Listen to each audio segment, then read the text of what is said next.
क्या प्राचीन मिस्र के लोग सच में बिजली का इस्तेमाल करते थे? कुछ विशेषज्ञों का मानना है कि यह सिर्फ एक धार्मिक प्रतीक है जो देवताओं और ऊर्जा के बीच संबंध को दर्शाता है, लेकिन कुछ लोग इसे प्राचीन तकनीक का प्रमाण मानते हैं। हालांकि अब तक इसका कोई पक्का और सर्वमान्य उत्तर नहीं मिला है। डेंडेरालाइट आज भी एक रहस्य है। कुछ के लिए यह मिस्र की कला की कल्पना शक्ति है, तो कुछ के लिए यह उस प्राचीन विज्ञान की झलक है जिसे दुनिया आज भी पूरी तरह नहीं समझ पाई है। Number 4, Gobekli तेपे। धरती पर कुछ जगहें ऐसी होती हैं जो इतिहास की किताबों को ही दोबारा लिखने पर मजबूर कर देती हैं। गोबेकली तेपे तुर्की की पहाड़ियों के बीच छिपा हुआ एक ऐसा ही रहस्य है।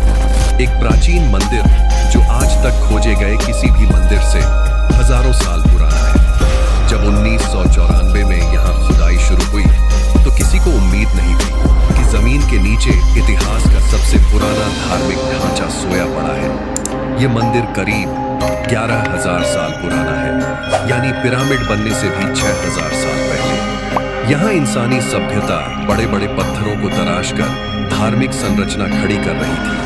गोबेकली तेपे में पाए गए पत्थर 16 फीट तक ऊंचे और कई टन वजन के हैं। इन्हें टी आकार में सजाया गया है और उनके ऊपर जानवरों की आकृतियां उकेरी गई हैं। जैसे ये मंदिर सिर्फ पूजा की नहीं, बल्कि किसी गहरे प्रतीकात्मक रहस्य का केंद्र रहा हो। इसकी सबसे चौंकाने वाली बात यह है कि जब यह मंदिर बनाया गया तब इंसानों ने खेती करना भी शुरू नहीं किया था। ना पहिए का आविष्कार हुआ था, ना ही धातु के औजार थे। फिर भी उन्होंने ऐसे स्तंभ खड़े किए जिनमें कला, विज्ञान और आध्यात्मिकता की झलक साफ दिखती है। गोबेकली तेपे ये साबित करता है कि इंसानों ने पहले धर्म और पूजा को महत्व दिया और फिर खेती और समाज की शुरुआत की। इस खोज ने इतिहासकारों के वर्षों पुराने सिद्धांत को उल्टा कर दिया। हजारों साल तक ये जगह मिट्टी और पत्थर के नीचे दबी रही, जैसे खुद समय ने इसे छिपा रखा हो, और जब ये बाहर आई तो इतिहास की नींव हिल गई। आज भी यहाँ खुदाई जारी है और हर नया हिस्सा एक नई परत खोलता है जिसमें इंसान की सोच, श्रद्धा और रहस्य छिपे हैं। गोबेकली तेपे सिर्फ एक मंदिर नहीं है, ये उस भूले हुए अध्याय की झलक है जिसे इतिहास ने अब तक अनदेखा किया था। Number 5, Saqqara bird. मिस्र की धरती पर इतिहास हर कदम पर छिपा हुआ है। हर मंदिर, हर मम्मी और हर खोज के पीछे एक नया रहस्य।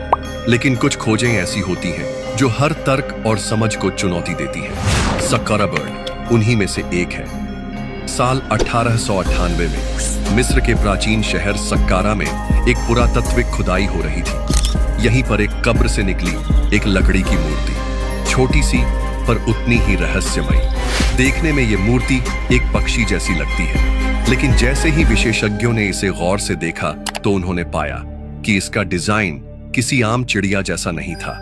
इसके पंख एकदम सीधे और संतुलित थे। पूंछ एक वर्टिकल स्टेबलाइजर जैसी थी, बिल्कुल जैसे किसी आधुनिक ग्लाइडर या विमान में होता है। इस मूर्ति को नाम दिया गया सक्कारा बर्ड। और तभी से सवाल उठने लगे, क्या मिस्र के लोग हजारों साल पहले से उड़ान भरने की तकनीक जानते थे?